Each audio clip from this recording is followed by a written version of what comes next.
Bienvenidos, queridos hermanos. Vamos a la segunda parte de este día. Estamos hablando acerca de la consejería o el acompañamiento en tiempos de crisis. Estamos hablando nos quedamos en esta filmina del proceso de acompañamiento, que es un proceso de un hermano más maduro, más equipado para con otro que está en una etapa difícil, ¿no? Ya hablamos de que la iglesia no está tan acostumbrada, la iglesia no está tan habituada, que hay un poco de resistencia, pero hay una gran necesidad. Eso es lo que sí alcanzamos a mirar. Y entonces, algo que yo propongo eh, en, en, en este programa de acompañamiento es usar algunas de las herramientas del acompañamiento con el modelo de Jesús, ¿no? Eh, yo lo he puesto en práctica y me ha funcionado. Y ahorita más adelante voy a poner un ejemplo de cómo yo, al tener la bendición de tener preparación en logoterapia, cómo es que lo uso en mi consejería pastoral ahorita. Pero las herramientas básicas que yo les propongo tiene que ver con estos cuatro círculos que van entrelazados, ¿no? Son herramientas parecen tan sencillas, pero son herramientas básicas para el acompañamiento y para la consejería. Tiene que ver con el primero de saber observar, ¿de acuerdo? Cuando uno se acerca con alguien hay que saber observar. Hoy en día hay hasta una especialidad en saber observar. Yo no sé, bueno, no sé si ustedes han visto alguna vez, a mí me gustan las series policíacas, no sé por qué, tengo un hermano que es policía, ya les platiqué creo, ¿no? Tengo un hermano que es criminólogo, es comandante del primer grupo de homicidios allá en Nuevo León, ¿no? Él estudió criminología. Entonces, él y yo, cuando éramos pequeños, siempre mirábamos las series policíacas de estadounidenses, ¿no? Él se hizo policía y yo me hice pastor. Y lo bromeo yo siempre que nos complementamos, le digo yo. Porque lo veo seguido, cuando voy a Monterrey siempre platico con él, porque visitamos a mi mamá, que ya es una mujer viuda, y ahí nos encontramos y tomamos café y platicamos, hacemos una carnita asada y cosas de esas, ¿no? Este, y hay una serie muy antigua, bueno, no, sí es antigua, en la televisión que se llama Lie to Me.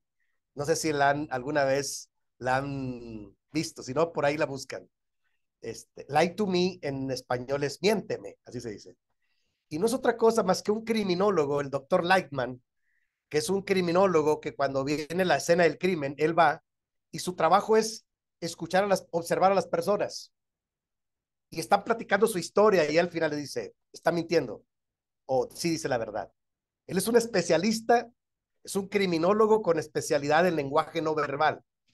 Y a veces al acusado lo llevan a un cuarto y lo meten en un cuarto, lo están interrogando y él es un cuarto de vidrio, él está por fuera y él está dándole vueltas observando, observando. Y le preguntan por qué. Y dice, es que cuando se talló la cabeza estaba mintiendo porque hay una reacción fisiológica así. Él es un especialista.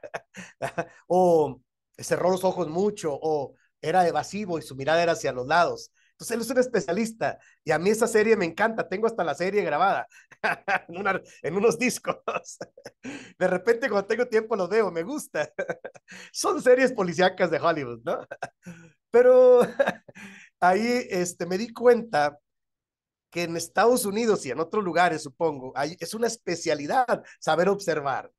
Y uno de repente no pone atención en lo que estaba mirando. Entonces, yo creo que el Señor Jesús era un hombre muy observador, como líder, porque cuando él llegaba a la escena, siempre observa detalles que no cualquiera ve, ¿de acuerdo? Entonces, por eso yo digo que estas son herramientas y alcances del acompañamiento con el modelo de Jesucristo. Ahorita les voy a decir por qué. Saber observar es importante. A veces la gente no dice nada, pero con la reacción es suficiente, ¿de acuerdo? Siguiente, saber escuchar. Hermanos, hay libros enteros de saber escuchar. Le llaman a los especialistas en tener empatía. Por ahí tengo yo un par de libros que me pasó un amigo aquí de la UNAM. La UNAM es la universidad más grande aquí de México, y se llama El Orientador Experto. Me regaló los dos libros que él llevó en psicología ahí en la UNAM. Y nosotros, todos los dos libros se especializan en saber escuchar, o sea, en tener empatía. Y ellos le llaman, no es una empatía primaria, una empatía secundaria, una empatía especial. O sea, cuando tú logras es tener a la persona de frente y escucharla y estar sintiendo un poco lo que él está sintiendo. Si no, nada más es entrevistar a alguien y decir, pues, ay, platícame y ahí te escucho. Uno de los errores más grandes que hay es que decirle a alguien, a ver, te escucho y hacer otras cosas. Porque la persona en el fondo está diciendo, oye, pues no me quiere escuchar. Cuidado con los pastores, o sea, ¿verdad? Yo aprendí eso, o sea, si no tengo el tiempo, porque comúnmente nos piden cuando acaba el culto, le digo, hermana, hermano, ¿qué le parece si nos vemos mañana o yo lo visito en tal semana o hábleme en tal momento y lo escucho con todo cuidado? Porque a veces hay tanta gente que ya no escuchas bien lo que te está diciendo el hermano o la hermana. Y a mí se me hace que aunque es verdad, hay mucho algarabía ahí, pero uno tiene que ser cuidadoso. Si quieres escuchar bien y observar bien lo que está pasando con el hermano o la hermana que te quiere plantear esto. ¿Sí, hermano? Estamos hablando de acompañamiento, cada vez más serio, más profesional. Saber observar, saber escuchar, o sea, hay que saber escuchar antes de decir nosotros algo. Sí, porque algunos luego queremos decir cosas. No, escuche lo que la gente está diciendo, observe. Tercero, saber preguntar. ¿Qué le voy a preguntar yo a la persona? ¿Sí? No preguntas intrascendentes, no preguntas ociosas, sino preguntas serias. ¿Y cómo, ¿Y cómo te hace sentir eso en este momento? ¿Y por qué te enojas tanto? ¿Y por qué observo que estás muy incómodo, incómoda? ¿Sí me explico? O sea, hay, dice un amigo, hay que hacer un curso para los líderes para cómo hacer preguntas inteligentes. Dice él, ¿verdad? De broma. ¿Por qué? Porque a veces cuando tienes a la persona, preguntas que cómo le fue al partido de fútbol y cómo le fue el clip. Sí, está bien. Pero si tú estás interesado en la persona que estás acompañando y orientando, pues hay que hacer preguntas más a profundidad que que te puedan dar elementos de saber qué está pasando por su mente y su corazón en ese momento. Y eso habla de interesarte en la otra persona. ¿Están de acuerdo? Porque no hay cosa más triste que yo le diga a alguien, sí, te escucho, y tú habla, yo estoy haciendo otras cosas.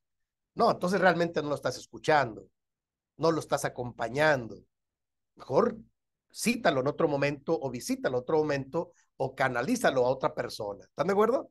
O sea, yo le estoy compartiendo cuando menos tres o cuatro herramientas muy básicas de la consejería. Ahora, cada una de estas tiene su especialidad, ¿eh? Déjeme le digo. Ahorita voy a avanzar un poquito más. Cómo yo esto lo aplico en la logoterapia. Ahorita les voy a poner un ejemplo. Y finalmente, saber ayudar. A veces saber ayudar, hermanos, no siempre es darle lo que la gente quiere. El ejemplo de Jesús es maravilloso. Yo siempre pongo el ejemplo de aquel hombre que está pidiendo ser sanado, aquellos leprosos, por ejemplo, los 10 leprosos, que le gritan de lejos, Jesús, ten misericordia de nosotros. Y Jesús los sana a los 10 y dice, vayan al templo de Jerusalén, al sacerdote, para que los dé de alta, porque era la tradición hebrea. Y dice que cuando iban quedaron sanos, solo uno regresó. Y Jesús le pregunta, ¿y dónde están los otros 9? Solamente uno volvió a darle la gloria a Dios y es samaritano. O sea, ni siquiera es de raza pura el judaísmo. Y entonces, al final, él dice, yo quiero seguirte. Y Jesús le dice, no, vete a tu casa y cuéntale a tu familia cuán grandes cosas ha hecho el Señor contigo. Tu fe te ha salvado. Él ya era sano. Él lo que quería era ser sanado de su lepra. Y el Señor lo sanó, pero también lo salvó. O aquellos, Pedro y Juan, cuando van en el libro de los Hechos al principio, que van al templo y el hombre que les extiende la mano pidiendo una moneda, ¿no? El hombre quería una moneda para sobrevivir en ese día. Y Pedro y Juan dice que le miran de frente, lo observan y le dicen, No tenemos oro ni plata, pero lo que tenemos te damos en el nombre de Jesucristo de Nazaret, levántate y anda. Y el hombre se levantó y empezó a alabar a Dios. Y entró todavía al templo y daba testimonio de que él era el que había estado en la puerta muchos años ahí pidiendo limosna. ¿Qué quiero decir con esto? Que hay veces, hermanos, la gente pide para su necesidad inmediata. Sí, yo me lo encuentro como pastor, pero a diario, cuando en el tiempo que estuve de pastor, no se imaginan cuánta gente llegaba y, pastor, deme una moneda. Y yo los miraba que era gente que andaba en drogas. Le digo, ay, hijo mío, no necesitas una moneda, necesitas ayuda. No, sí necesitas una moneda. Y digo, déjame orar por ti y ten esta moneda, pero úsalo para comprar comida, hombre. No, no uses para seguir en tus vicios, por favor. Ya en ti queda, no en mí. ¿Verdad? Porque yo tengo experiencia de trabajar con personas así, sé que son procesos más complicados, ¿no? Pero aquí, hermanos, yo les planteo un panorama de algunas herramientas básicas para el acompañamiento y siguiendo el modelo de Jesús, porque yo estoy convencido de que Jesús seguía un modelo muy similar a este. Sabía observar a la gente, sabía escuchar. Le pregunta, muchas veces le preguntó, ¿y qué quieres que yo haga por ti? El Señor sabía qué tenían que hacer por él, pero le pregunta, yo quiero escuchar de ti, ¿qué quieres que yo haga por ti? Tercero, o sea, hay preguntas y para ayudarlos. O sea, el maestro no nada más ayudaba por ayudar. Cuando él ayudaba, sabía lo que tenía que hacer con esa persona y si era posible le preguntaba, ¿qué quieres que yo haga? Conforme a tu fe, te sea hecho. Entonces, hermanos, son herramientas básicas que son habilidades, yo diría, que hay que ir desarrollando. Yo aprendí mucho a saber escuchar. Yo era de esas personas que luego quería hablar.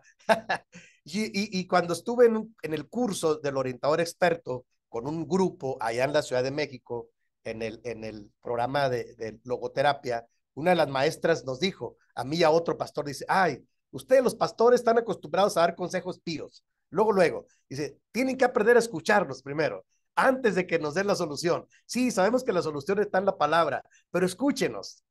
Y yo aprendí mucho, dije, le tiene razón la maestra. Me dio duro, pero tiene razón, ¿verdad? O sea, a veces el hecho de que alguien hable más fuertecito no quiere decir que nos esté dañando, nos está orientando también. Y para mí estas son herramientas básicas. Ahí se las dejo para que ustedes las tomen en cuenta y en cada caso que tengan lo vayan desarrollando estas habilidades y se van a dar cuenta que cambian la perspectiva de la consejería y el acompañamiento. Ahora, déjenme el avanzo. Pongo un ejemplo de Jesús, la pastoral y la metodología sanadora de Jesús ante la enfermedad del sufrimiento. ¿Alguien me quiere ayudar a leer el pasaje bíblico, hermanos? Para avanzar un poquito, porque todavía tengo dos o tres filminas más. Lucas 18, del 35 al 43. ¿Qué dice ahí, hermano? ¿Alguien me ayuda a leerlo, por favor? Leo, hermano. Adelante. Dice así, Lucas 18:35 al 43. Aconteció que, acercándose Jesús a Jericó, un ciego estaba sentado junto al camino, mendigando, y al oír a la multitud que pasaba, preguntó qué era aquello. Y le dijeron que pasaba Jesús Nazareno. Entonces dio voces diciendo, Jesús, hijo de David, ten misericordia de mí. Y los que iban delante le reprendían para que callase, pero él clamaba mucho más, Hijo de David, ten misericordia de mí. Jesús entonces, deteniéndose, mandó traerle a su presencia, y cuando llegó le preguntó diciendo, ¿qué quieres que te haga? Y él dijo, Señor, que reciba la vista. Jesús le dijo, recíbela, tu fe te ha salvado. Y luego vio y le seguía, glorificando a Dios. Y todo el pueblo, cuando vio aquello, dio alabanza a Dios. Amén. Amén. Gracias, hermana. La pastoral y la metodología sanadora de Jesús ante la enfermedad y el sufrimiento. Hermanos, este, tengo un libro por ahí, todavía no se los comparto porque es un libro muy revolucionario. Sí, algunos de sus pastores se puede escandalizar, pero por ahí tengo un libro que presenta a Jesús como el mejor terapeuta y hace un análisis de qué significa terapeuta, o sea, qué significa la terapia. Es algo revolucionario, pero es algo real en la práctica. O sea, Jesús era el hombre más sabio, y el hombre más pertinente y adecuado para resolver la enfermedad y el sufrimiento, y a veces para la reprensión también. O sea, nosotros tenemos como modelo a Jesús, pero él tenía una cierta metodología. Como dije, no ayudaba por ayudar. Esta narración es maravillosa, ¿no? Cómo el maestro va por ahí y entonces sabe observar de que este hombre que no puede ver está insistiendo demasiado porque le gritaba, que él solo oía, no miraba, y lo traen ante él y lo observa y le pregunta, ¿qué quieres que yo haga por ti? Y él responde lo que él quiere. Y el maestro le da, yo digo que no solo le dio la vista, le dio su sanidad espiritual, imagínense. O sea, en los tiempos de Jesús, una persona con un defecto era una mujer, era una mujer y un hombre pecador, cualquiera que fuera. Acuérdense, por eso cuando van por el camino, los discípulos le preguntan al maestro, maestro, ¿quién pecó? ¿Este o sus padres? También otro hombre que también estaba enfermo. Y Jesús le dice, ni este ni sus padres. Porque la concepción hebrea era que si alguien tenía un problema físico, fisiológico, una enfermedad o algo, seguro era por su pecado. Y no siempre es así. No siempre es así. Ahora lo sabemos en estos tiempos, pero los tiempos bíblicos, los tiempos de Jesús, pues era sinónimo de pecado, o de alguien pecó en sus antepasados, ¿no? Y Jesús ahí les da una gran lección a los discípulos, ni este ni sus padres. Esto sucedió para que la gloria de Dios se revele en algún momento y sana a la persona. O sea, en el plan de Dios estaba darle la salud a esa persona, porque el Señor mira más adelante que nosotros. Entonces, yo estoy convencido, hermanos, que tenemos que imitar la metodología sanadora de Jesús. Y entonces, saber observar, como vimos anteriormente, saber observar, saber escuchar, saber preguntar, para saber ayudar a las personas. A veces no tienes que darle lo que la gente pide, a veces tienes que darle algo más espiritual. A veces la gente pide, casi siempre pide cosas económicas, pero ok, yo acostumbro a alguien que pide, sí te lo doy, pero déjame orar por ti. Y ya sabrás tú lo que haces con esto, pequeña ayuda, porque tampoco podemos resolverle la vida a todas las personas, ¿no? Pero me parece importante seguir ciertas herramientas, cierta forma para hacerlo, como Jesús lo hacía. Ahora, déjenme avanzar un poquito más. Hay procedimientos básicos para el aconsejamiento, y yo les pongo ahí como introducción. Existen diferentes formas de aconsejamiento, escuelas de pensamiento y enfoques. Con énfasis en la logoterapia, explicaremos el siguiente proceso en un diagrama. Ahí quiero llegar, porque este es el ejemplo que yo les quiero compartir. ¿Sí? Son procedimientos básicos para el aconsejamiento, ¿no? Y entonces, lo primero que tiene que haber en el primer recuadro, yo pongo desde la logoterapia, un método que yo uso incluso para la consejería pastoral, porque ya les platiqué que tengo, gracias a Dios, una preparación en especialidad en logoterapia. Logos es palabra. Y como les dije, el escritor Joseph Fabry, que escribe sobre la logoterapia en Estados Unidos, la escuela norteamericana de logoterapia, dicen ellos que logoterapia se puede traducir como sanar a través de las palabras, a través del diálogo. Y a mí me encantó, me encantó esa introducción. Por ahí tengo el libro. Ese libro me lo trajeron, no recuerdo de dónde, si de España, creo. Sí, no es un libro tan común, pero me encantó a mí que me lo trajeran. Es la escuela norteamericana de logoterapia. Después de que murió Víctor Frankl, en Viena dejó a Elizabeth Lucas, que es una de sus discípulas, y en Estados Unidos a Joseph Fabry. Por ahí hay libros, ustedes pueden investigar un poco. Pero yo pongo un ejemplo de lo que me toca hacer, y entonces, cuando yo tengo una persona al frente, lo primero que tiene que haber es un diálogo respetuoso. En logoterapia se le llama un diálogo socrático, o sea, con la filosofía de Sócrates. ¿Se acuerdan cuál era la filosofía de Sócrates?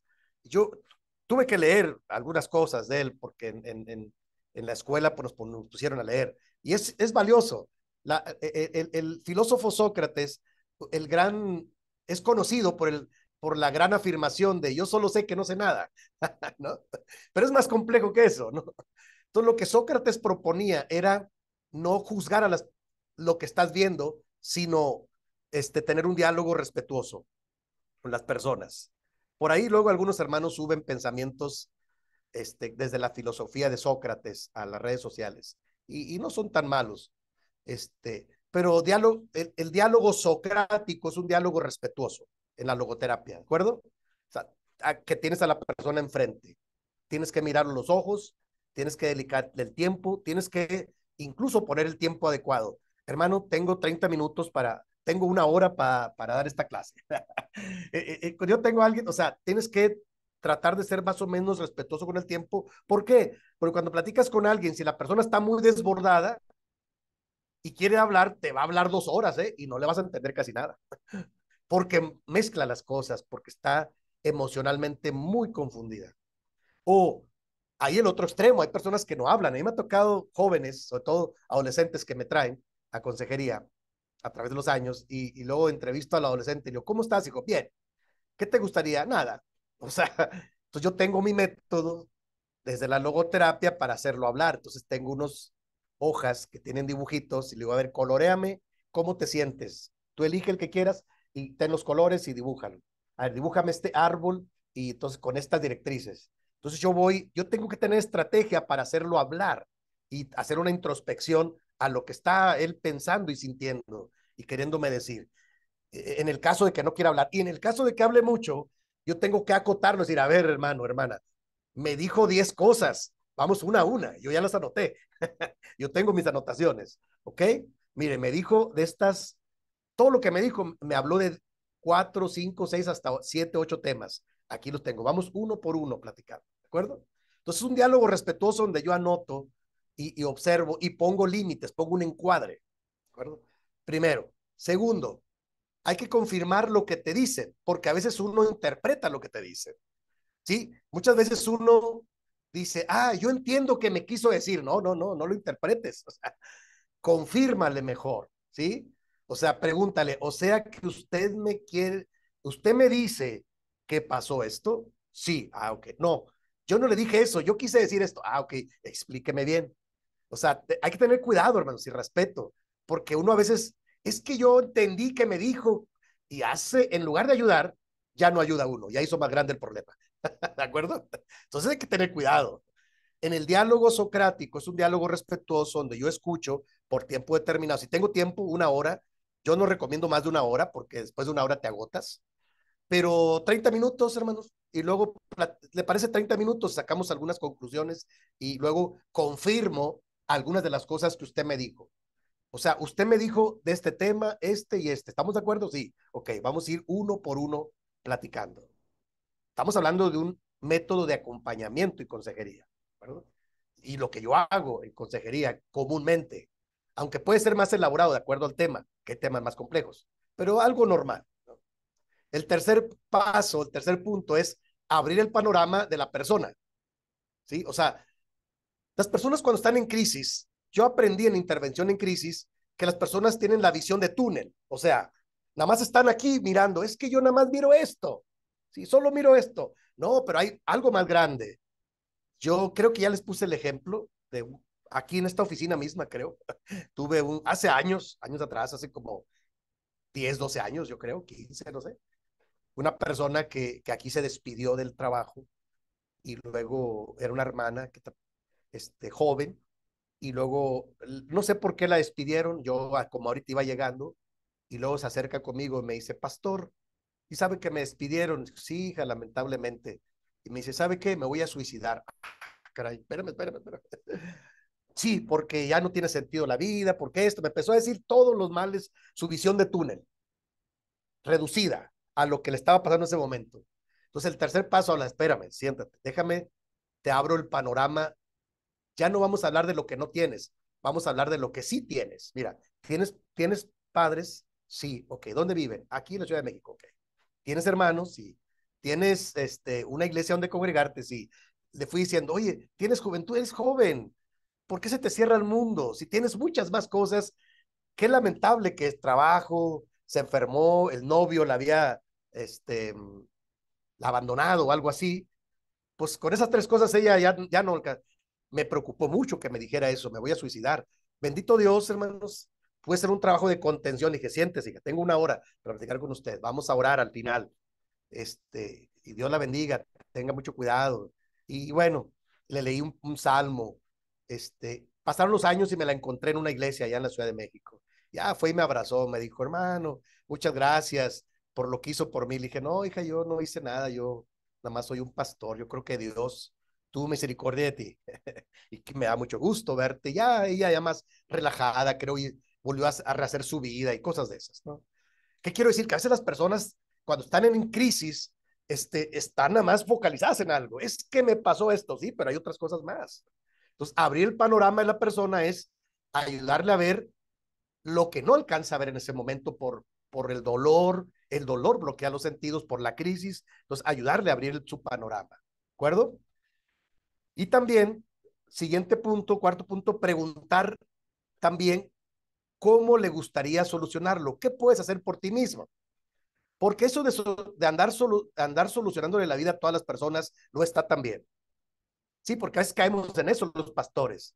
Y luego a veces que dice, ve con el pastor, él te va a solucionar. Como si uno no es. Yo le dije ahora que me vine de la iglesia que entregué hace 2 meses, algunos líderes acercaron conmigo, de esos líderes con los que conviví mucho, muchos paseos al campo, muchas carnes asadas, y estaban muy encariñados conmigo y con mi familia.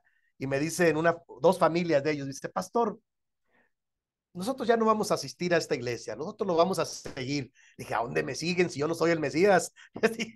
El Mesías ya vino y es Jesús. Dije, no, hermanos, se equivocan, se equivocan. Ustedes deben seguir en Cristo en esta iglesia. Y la única manera en que me van a demostrar que crecieron en Cristo conmigo como pastor es que sean personas maduras y que apoyen a este siguiente pastor. Y se lo dije públicamente, sigan apoyando ahora el que está ahí, ¿sí? A ustedes mismos pues pueden aportar mucho para la iglesia. Yo ya voy a otro ministerio, no sé si regrese o no, no lo sé, pero seguimos siendo amigos, yo sigo siendo un pastor, estoy a la orden en tal lugar, pero ¿qué les gustaría hacer por ustedes mismos para solucionar esto? No, pues involucrarnos, ¿ok? Y ya les dieron un ministerio y ahí están trabajando, gracias a Dios. O sea, a veces las personas quieren que tú les resuelvas la vida y no es posible eso. Digo, nada, puedes dar algunas ideas, algunas sugerencias, pero mucho cuidado con tomar la actitud de perdonavidas, le digo yo. O sea, de que, a ver, yo te digo, haz esto y vivirás. No, no, espérame. Yo no soy el Mesías. Jesús dice, Dios dice en su palabra, y preguntarle a la persona, ok, yo te sugiero, yo te recomiendo esto o aquello, pero a ti, ¿qué te gustaría hacer por ti mismo? ¿A qué te comprometes para mejorar esta situación? Es diferente, ¿están de acuerdo? Entonces, estoy hablándoles de un método de acompañamiento y consejería quizás un poco diferente al que han conocido, pero ahí se los voy a dejar para que lo estén practicando con las personas. Y primer paso, segundo, tercero, cuarto y el quinto paso, por así decirlo, no son pasos estrictos, es dar seguimiento dejando tareas. Ok, te dejo de tarea esto o aquello, después lo checamos, después lo revisamos, sigue adelante. Entonces, como dice la nota ahí, es invitar a la persona al autodistanciamiento y a la autotrascendencia, que son dos conceptos de la logoterapia. O sea, el trabajo de consejería en logoterapia es lograr que la persona tenga un trabajo de autodistanciamiento, o sea, que no se encierre en sí misma, sino que se vea a la distancia, a ver, ¿cómo me ven? ¿Cómo me veo? Como el maestro dijo, ¿verdad? ¿Qué dice la gente de mí? Se autodistanció. Ah, dicen esto, lo otro, ok. ¿Y ustedes quién dicen que soy yo? Les pregunto. O sea, el autodistanciamiento es una actitud de madurez donde yo estoy dispuesto a mirarme yo a mí mismo un poquito, así como miro a los demás, un poquito de lejos, un autodistanciamiento. ¿Para qué? Para que propicie una autotrascendencia, o sea, seguir adelante, darle vuelta a la página, no estancarse, no hundirse. Y entonces eso puede ser posible con un trabajo este, de un diálogo en una sesión de consejería. Estos pasos no tienen que ser en una sola sesión. Yo a veces uso dos de ellos en cada sesión y yo voy dosificando, ¿de acuerdo? Por ejemplo, yo en la tercera sesión, si es un caso muy difícil, la primera sesión, pues pregunto, anoto cosas y solo escucho. Y, ok, vamos a orar. Es un diálogo respetuoso donde yo le regreso información, sé observar, escuchar, oro con la persona y nos vemos la próxima semana. Y luego le vuelvo a recordar Ahora sí, vamos a abrir el panorama. Mira, tienes que mirar todo esto. ¿Y qué te gustaría hacer por ti mismo? La segunda sesión. Y la tercera sesión es la de dar seguimiento. Yo voy a la parte bíblica. A ver, déjame te digo lo que la Biblia dice de este asunto que estamos tratando. Porque lo que yo diga, pues puede ser diferente. Pero, ¿qué dice la palabra? Y entonces ahí vamos ya a dejar tareas desde el texto bíblico. A grandes rasgos, hermanos, es algo que yo practico en la consejería pastoral desde la logoterapia. Y ahora sí quiero abrir el panorama para preguntas o comentarios antes de ir a las conclusiones. ¿Cómo ven? Espero que no haya ido muy rápido. Voy por cuestión del tiempo un poquito rápido, pero a grandes rasgos el diagrama lo hice sintetizando este proceso de ayuda hacia las personas en la entrevista. ¿Cómo ven, hermanos? ¿Vamos bien? ¿Alguna pregunta? ¿Comentario? ¿Duda? Los escucho respetuosamente. Ok. ¿Cómo ven, hermanos? O no sé si ustedes ya tenían algún método o es el primer método que escuchan que pueden utilizar para la consejería. Porque como dije una filmina antes, hay diferentes métodos. O sea, el psicoanálisis tiene otro método, el conductismo tiene otro método. Yo uso el método logoterapéutico, ¿de acuerdo? La palabra, el diálogo. Este, y a mí hasta ahora me funciona. Y claro, siempre puesto en manos de Dios. Siempre al final le digo a la persona, tranquila, vamos a pedirle a Dios, aunque no sea creyente, a veces hay gente que me topo que no es creyente, me dice, es que yo no creo en nada, está bien, pero permíteme orar a Dios para que Dios te ayude. Y ya en la tercera sesión me dice, oiga, pues, bueno, pues ore por mí, sí, sí, claro que sí. Porque hay gente muy dura, ¿están de acuerdo? Hay gente hoy en día muy desorientada, o sea, que está muy enojada con el mundo y con todo. Entonces yo no tengo problema, yo escucho al que me pida, yo tengo la paciencia para escucharle y la parte profesional de poder orientarle en un proceso de acompañamiento. ¿Cómo ven, hermanos? Platíquenme, ¿cómo lo ven? Los veo muy serios.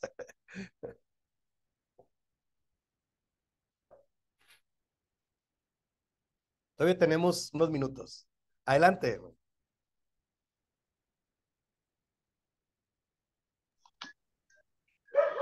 Hermano, pues las crisis son procesos que vivimos todos los seres humanos, eh, tanto personales como grupales, como sociales también.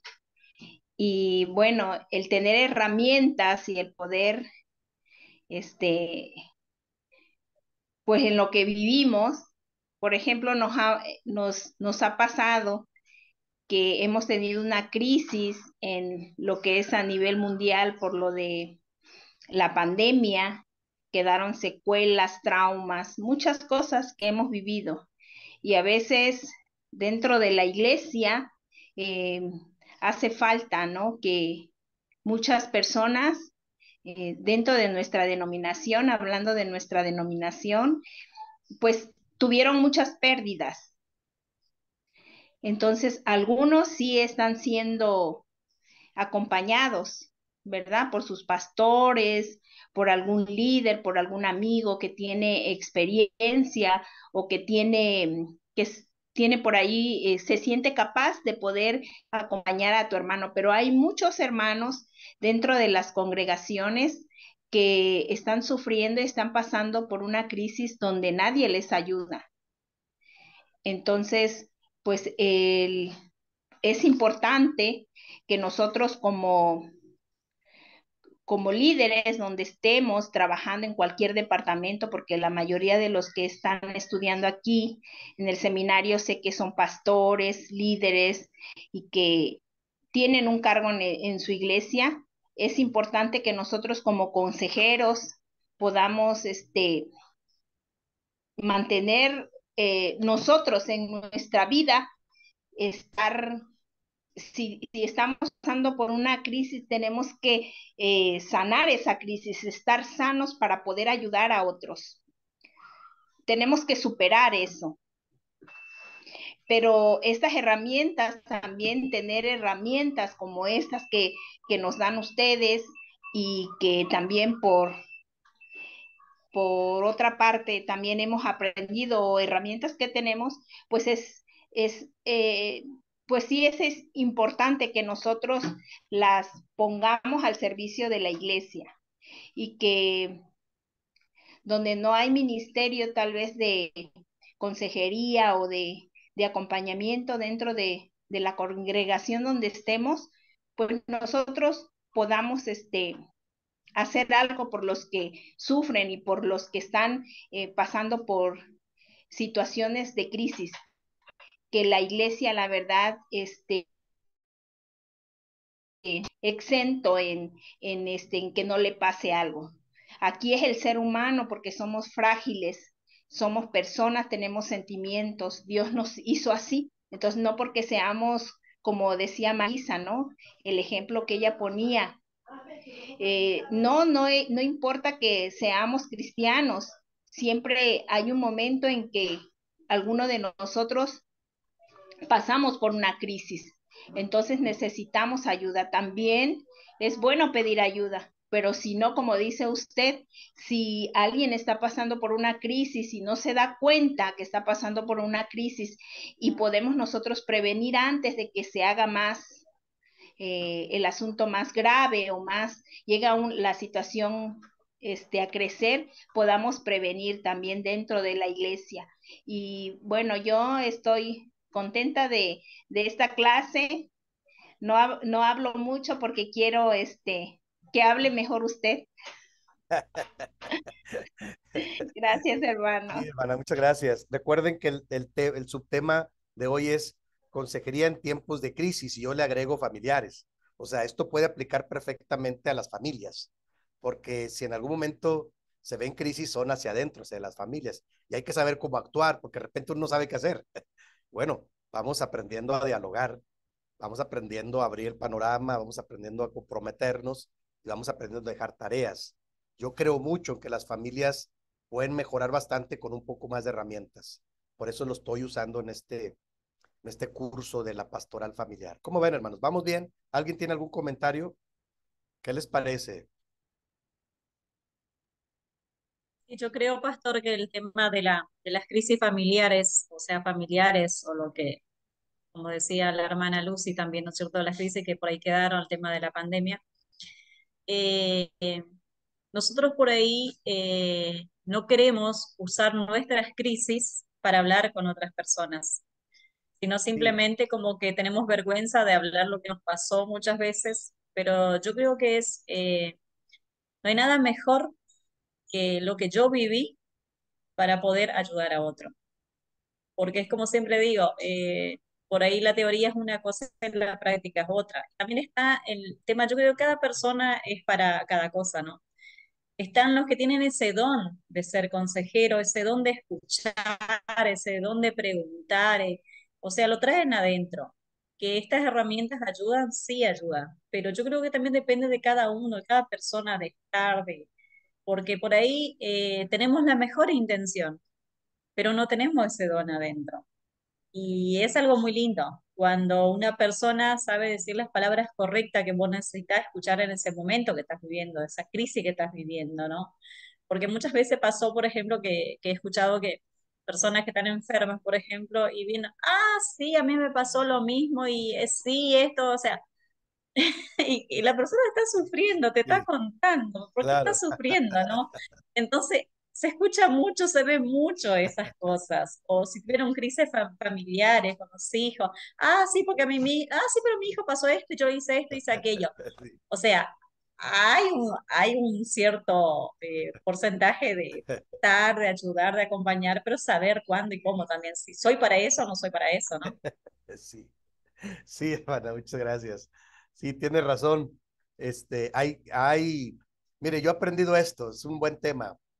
Cuando yo doy ese tipo de cursos a una iglesia, les digo, hermanos, hay quienes ya tienen el don del Espíritu Santo de parte de Dios.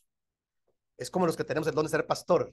A mí me preguntan, ¿y cómo lo aprendiste? Yo desde muy joven, yo andaba con aún sin conocer la palabra, mis amigos me buscaban y se sentaban conmigo y yo platicábamos, yo ni siquiera era cristiano, hablando de 15 años, 14 años, mis amigos adolescentes.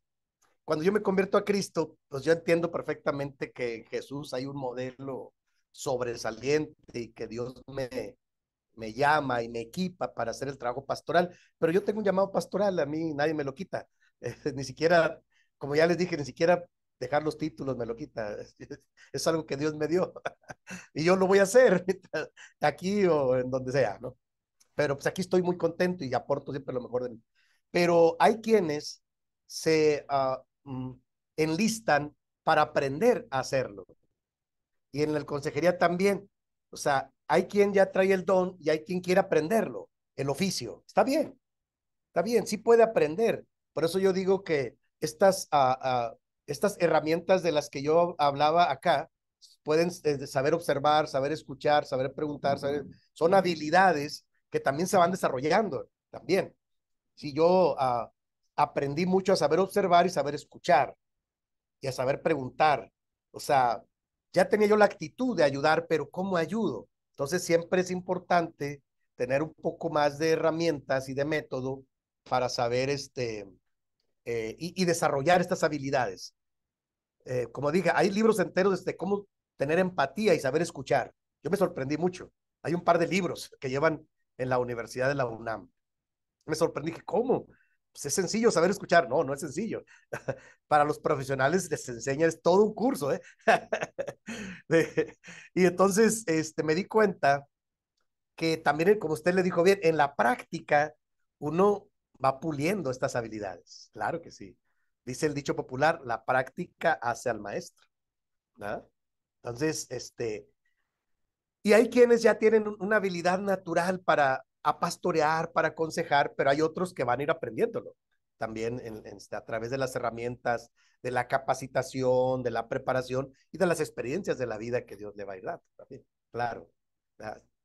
Que creo que son las dos cosas. Y si las dos cosas se complementan, pues excelente, ¿verdad? Formidable. Claro, claro que sí.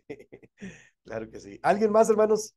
Estamos en la parte final. Antes de ir, tengo una filmina más de conclusiones, pero todavía tengo unos minutos. Si alguien quiere comentar algo o preguntar algo con respecto a esto que yo propongo, yo lo sinteticé en este diagrama, hermanos. Espero que no sea confuso, que sea más o menos entendible, de cuál es el método que yo uso desde la logoterapia, como puse acá, ¿verdad? Es con énfasis en la logoterapia, un proceso de apoyo, de ayuda, un procedimiento básico para el aconsejamiento, ¿no? Puede ayudarles a aquellos que están empezando a practicar, algunos ya tienen práctica, ya tienen experiencia, pero con todo cariño yo lo hago para que puedan, los que les empiece a interesar, puedan ir forjando y puedan ir practicando y pueden crecer mucho, claro que sí. ¿Sí, hermanos? ¿De acuerdo? Entonces, déjenme, voy a las conclusiones, ¿sí? Y voy a tratar de aplicarlo a la iglesia, ¿sí? Dice ahí, las congregaciones, o sea, las iglesias, deben ser comunidades terapéuticas o sanadoras, que sepan amar con paciencia y bondad mutua, ¿sí? De ahí el mensaje del amor del Señor Jesús. Son comunidades donde habita el Señor, pero al mismo tiempo son comunidades imperfectas. Por lo tanto, los creyentes deben poseer las herramientas necesarias que les permitan acompañar en los diferentes procesos de la vida, tanto a los más pequeños como a los más grandes. Estamos aplicando a la familia, pasando por los adolescentes, que es una etapa difícil, pero es una etapa, que ya dijimos ahí, es una etapa normal, los jóvenes y los adultos, para que de manera integral crezcan en Cristo hacia la madurez espiritual. Pues ese es el objetivo del acompañamiento y la asesoría, que la persona no se haga codependiente de mí como consejero, sino que la persona crezca en Cristo y vaya hacia la madurez espiritual. Y tiene que ser consciente de que está pasando por diferentes etapas de la vida. A mí me gusta mucho escuchar a las personas y casi siempre digo, a ver, ok, te digo una cosa de entrada, es una etapa de la vida, no te preocupes, no va a durar toda la vida, unos años, y después estaremos en otra etapa. Entonces, tranquilo, es una etapa. y déjame, lo pienso, vamos a orar y después platicamos qué pasa en esta etapa y cómo podemos afrontarla y cómo podemos ayudar acompañándote. ¿Te parece? Sí, hermano. Entonces, de entrada, pero no te, porque la persona que está en la crisis, como ya lo dijimos, piensa que va a orar toda la vida. Oye, pues ¿cuándo voy a terminar con esto? ¿Y por qué me pasa a mí? Es una etapa, ¿no? Es una etapa, tranquilo. Entonces, esto tiene que apuntar hacia la madurez espiritual en Cristo. Y hay que acompañar, hay que orientar, hay que confrontar a veces a las personas, déjeme le digo. No lo puse ahí porque lo voy a trabajar más adelante. La parte de la confrontación, confrontar no es pelear, ¿eh? No estoy hablando de pelear con nadie. Estoy hablando de que a veces tú con madurez tienes que confrontar a la persona y decirle, a ver, espérame, ¿por qué haces lo que haces? No, que no lo sé. Ok, vamos buscando explicación. O sea, confrontar las ideas, confrontar las posturas para poder juntos superarlas. ¿De acuerdo? Es otra etapa. A veces un poco complicada, pero sí se puede. Claro que sí se puede. O sea, cuando la persona es muy complicada y no se entiende a sí misma, hay que saber confrontar la actitud, la idea, no la persona, la idea, la postura, y confrontar es, déjame te digo cómo lo veo yo y cómo lo pienso yo, es diferente. Creo que puede ser diferente y ahí está. Entonces también tiene su estrategia saber confrontar, ¿verdad? Pero eso lo vamos a dejar para otra ocasión. Ahorita estamos hablando de acompañamiento y asesoría en un proceso de ayuda. ¿De acuerdo?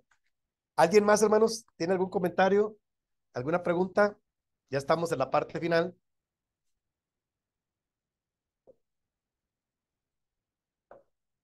Con confianza. ¿Cómo ven? ¿Creen Pastor, que se pueda practicar? Adelante, hermana. sí, sí, de que se puede, se puede. Pastor, yo tengo una pregunta. Sí, Estamos hablando, por ejemplo, bueno, estamos hablando en la clase de lo que es el acompañamiento o la consejería familiar. ¿Cómo hacer cuando hay situaciones en las que no precisamos no solamente hablar con uno de los individuos de la familia, sino con todos o con varios? Y alguno de ellos no accede o no tiene esa voluntad de querer enfrentar la realidad de la situación y no desea esa consejería o ese acompañamiento. Lo vemos muy seguido, ¿no? A veces, por ejemplo, en una situación de alguna situación que sea entre padres con los hijos, ¿no? Normalmente los papás son los que mandan al hijo a la consejería, ¿no? Ve con el pastor y que el pastor casi casi te reeduque, ¿no? Pero entendemos que muchas veces las problemáticas que se generan dentro del núcleo familiar, obviamente que es como en el matrimonio, ¿no? El problema no es uno, somos los dos. Y pasa lo mismo en las familias, pero muchas veces recae, en la mayoría de las veces, en la persona, por decirlo de alguna manera, con mayor debilidad o con menos jerarquía, hablando de autoridad.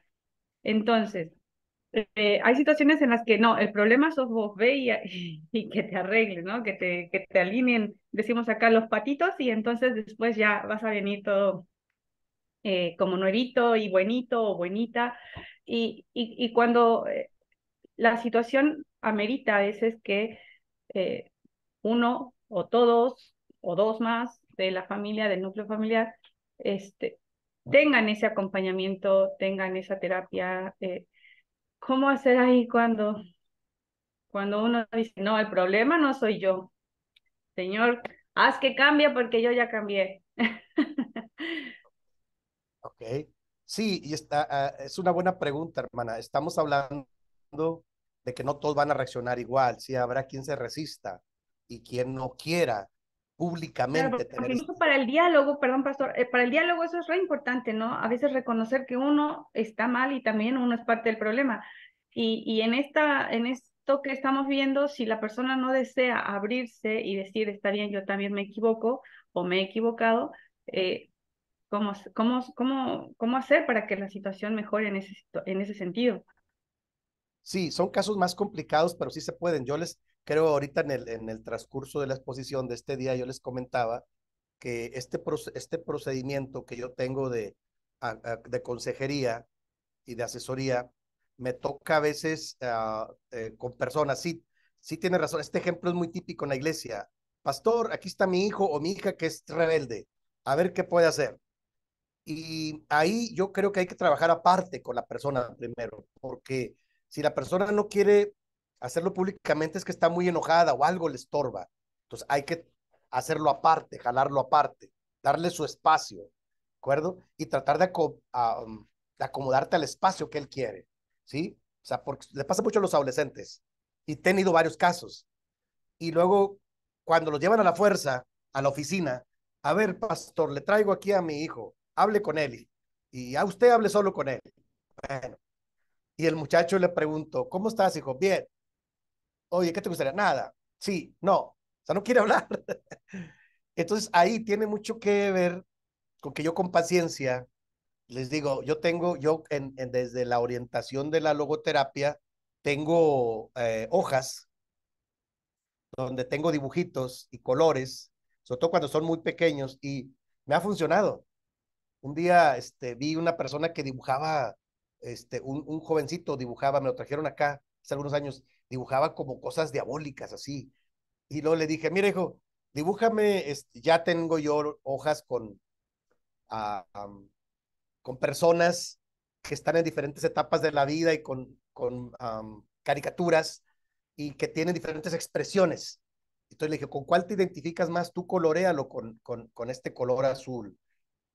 Y entonces, o dibújale este árbol, mira, con estas pautas que yo te doy, a ver si eres buen dibujante, sin necesidad de hablar tanto. Y la idea es ir ganándote la confianza, ir viendo maneras de tener diálogo con él. Y cuando tú analizas el dibujo, o hay dibujos donde es que, ¿cómo lo interpretas tú? ¿Qué ves ahí? Dibuja con el que te identificas. Y entonces sí, sí es más complicado porque, pues, ¿cómo le haces, no? Pero sí hay manera de ir ganándote la confianza, de ir platicando con la persona y de que empiece a expresar los sentimientos que tiene. Ese es el problema, que no quiere expresar los sentimientos, porque si lo hace a veces de una manera muy enojado, muy abrupta. Y tienes que estar preparado para que diga lo que diga, a veces hasta con palabrotas, ¿no? Ni hablar. Tienes que aguantar porque la persona está muy enojada, está muy contenida o está muy asustada. O sea sí, hay casos más complicados, yo lo sé, pero uno tiene que tener la herramienta, o si no, canalizarlo. Esa es la otra. Lo dijimos ayer, ¿no? Si yo digo, híjole, es que aquí no puedo, bueno, hay que canalizarlo con alguien más profesional, con más herramientas que pueda trabajar con la persona. Yo creo que sí se puede, porque lo he intentado y se ha logrado tener diálogo con ese joven, ese adolescente, con esa persona que está bloqueada, primero con ella y luego ya además con la demás familia. Sí, porque de entrada a veces no quiere reaccionar igual que los demás, pero debe haber algo que le estorbe, algo que le incomode. Pero sí son casos más complicados. Por ahí, cuando yo he dado el curso de acompañamiento y luego yo recomiendo una película secular que se llama Triunfo del Espíritu, con Denzel Washington. Y es una historia de un marinero que es violento y que no quiere hablar con nadie, y como en la marina lo mandan a consejería y él es el terapeuta y hace un trabajo de poco a poco de ganárselo y al final lo ayuda. Creo que es la historia de Antoine Fisher, que es un escritor francés. Es la historia de él, cómo tuvo un proceso de ayuda con un terapeuta, pero fue muy lento porque había muchas cosas con las que él batallaba. Y la película es bonita, se llama Triunfo del Espíritu. Yo creo que de las mejores películas que he visto. Es antigua, no es nueva. Con Denzel Washington, él es el terapeuta y habla de la marina y habla de este tipo de procesos de ayuda. Entonces, a veces yo les recomiendo eso para que lo vean y se den cuenta que no es sencillo, pero es un proceso más lento, pero sí se puede ayudar a las personas que están más bloqueadas, más enojadas y que no quieren ninguna ayuda. O sea, hay que buscar la manera de ayudar también. O sea, sí son casos más complicados y en el mejor de los casos, en nosotros, pues hay que canalizarlo con alguien que pueda hacer un proceso de ayuda más lento, pero sí se puede hacerlo, porque debe haber algo que estorba ahí, ¿de acuerdo? Y canalizarlo, si es que la verdad yo no puedo, no sé, bueno, hay que buscar a alguien que lo pueda dar seguimiento, ¿no? Eso ayuda mucho, saber canalizar a tiempo este tipo de casos, ¿de acuerdo? Pero sí se pueden trabajar, claro, siempre se puede trabajar, más que es más lento, necesita más estrategia, claro. Y sobre todo, pues nosotros creemos mucho en la oración, ¿no? ¿Están de acuerdo? O sea, yo hay veces que cuando alguien no quiere hablar, le digo, está bien, no se preocupe, vamos a orar y nos vemos mañana o la próxima semana le busco, pero vamos a orar. Y yo, lo personal, estoy convencido de que Dios es el que toca el corazón de las personas y la persona en algún momento va a hablar y va a expresarse y va a ir sanando por el poder de Dios. Claro, ese es un plus que tenemos nosotros como consejeros cristianos, creo yo. Sí, si el asunto está muy difícil, hermana, lo único que puede hacer, ¿saben qué? Esto no se puede, vamos a orar. Y a lo mejor Dios abre el corazón, la puerta y la boca de todo. O sea, eso a mí me funciona.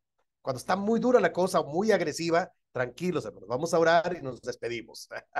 Lo retomamos en otro momento, ahorita no, porque tú te das cuenta que no hay condiciones, ¿no? Pero Dios tiene el poder para cambiar, dice Isaías, el corazón de piedra en un corazón de carne. Claro. O sea, el poder de Dios es más fuerte, ¿no? Y he visto casos, sí he visto casos muy identificables de esto. Claro, claro que sí, sí los hay, ¿no?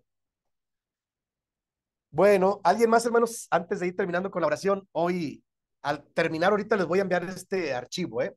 No se preocupen, para que ustedes lo puedan repasar, porque a lo mejor yo fui muy rápido, pero pues la idea era cumplir con el horario. Y también para los hermanos que están a la distancia, que sé que lo revisan el video, le voy a mandar al hermano el archivo. Ya le envié el de ayer, le voy a enviar este de hoy para que puedan revisar los dos, cerrando ciclos familiares y consejería en tiempos de crisis, que son dos de los temas que ya van avanzando más hacia qué podemos hacer, qué podemos intentar hacer, ¿no? Y en muchos de los casos de ustedes que ya están en ministerios, ya están en el trabajo, bueno, les puede servir como orientación para fortalecer su trabajo de acompañamiento pastoral, ¿no? Claro, muchos de ustedes ya están trabajando, yo lo sé, porque ya son líderes, y eso es bueno, porque yo sé que lo van a poner en práctica, no es trabajo a la deriva, es trabajo que va a ser bien encausado, primeramente Dios, ¿verdad? Yo ahí creo mucho en ello, ¿no?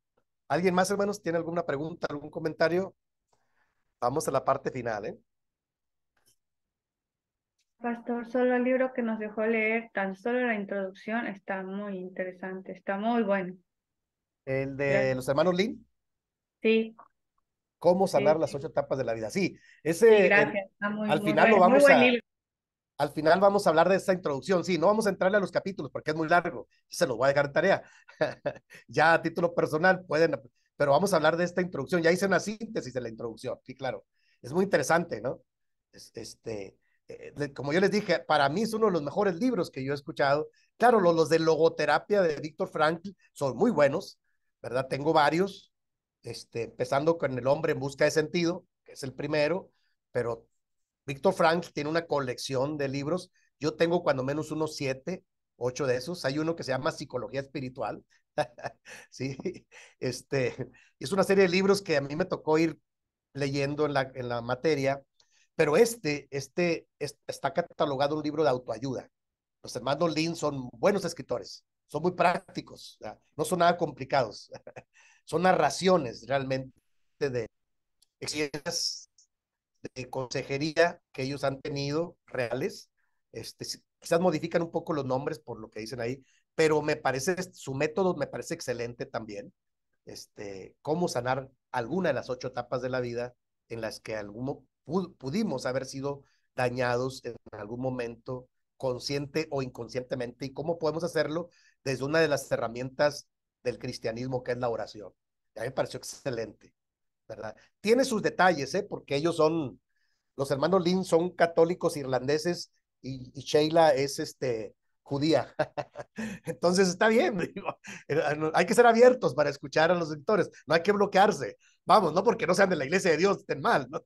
Sino ellos tienen su propia tradición, pero son terapeutas profesionales que han trabajado en muchos lugares con personas reales en procesos de ayuda y de crecimiento. O sea, hay que tener un poquito de apertura, no, no se preocupen tanto, o sea, no vamos a absorber su idiosincrasia, sino el trabajo de proceder, como hoy lo vimos, el proceso de acompañamiento que ellos hacen es muy bueno, me parece, y usan el texto bíblico también para hacerlo, y sobre todo la oración, me pareció muy interesante, muy interesante.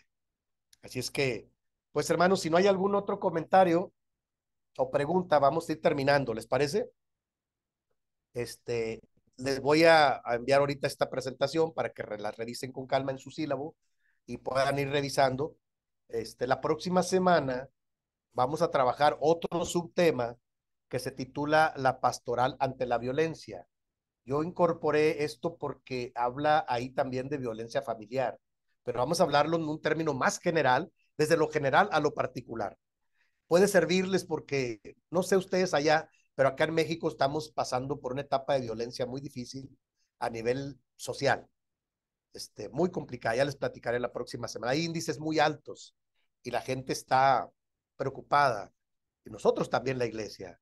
Nos han llegado casos muy difíciles. Ya nos ha llegado la violencia también. Y yo lo voy a trabajar de lo general a lo particular. Y hablar, en algún momento vamos a hablar de la violencia familiar también, cómo se llega a dar, pero sobre todo cómo se trabaja, pautas pastorales de cómo trabajar eso, claro. Entonces, pero eso lo miraríamos la próxima semana. Por lo pronto, yo les agradezco mucho su atención. Sigan leyendo, sigan revisando, eso ayuda mucho para que ustedes, si tienen alguna duda o pregunta, con toda confianza, y bueno, yo sigo a la orden ahí en la red social. Revisen el sílabo y la próxima semana, con la ayuda de Dios, nos miraremos. Así es que quiero invitarlos a orar para ir cerrando esta sesión. ¿De acuerdo? Bendito Padre, muchas gracias. Gracias, Señor, porque tú nos bendices hoy con la oportunidad de poder reflexionar, de poder equiparnos para poder estar preparados cuando se necesite, que podamos no solo trabajar hacia adentro de nuestras familias, sino ayudar también a otras familias que así lo requirieren. Queremos pedir tu gran bendición, que nunca falte en nuestros hogares. Queremos que tu bendición nunca falte, Señor, en nuestras familias y que tú nos acompañes cada día en el camino. Hoy queremos ponernos en tus poderosas manos. Queremos rogar que nos dé la sabiduría y la capacidad y la dirección de tu Espíritu Santo para ir llevando a la práctica esto que vamos aprendiendo y reflexionando. Muchas gracias, Padre eterno. Te lo pedimos, te lo rogamos todo, confiados en el nombre de Jesucristo, nuestro Salvador. Amén.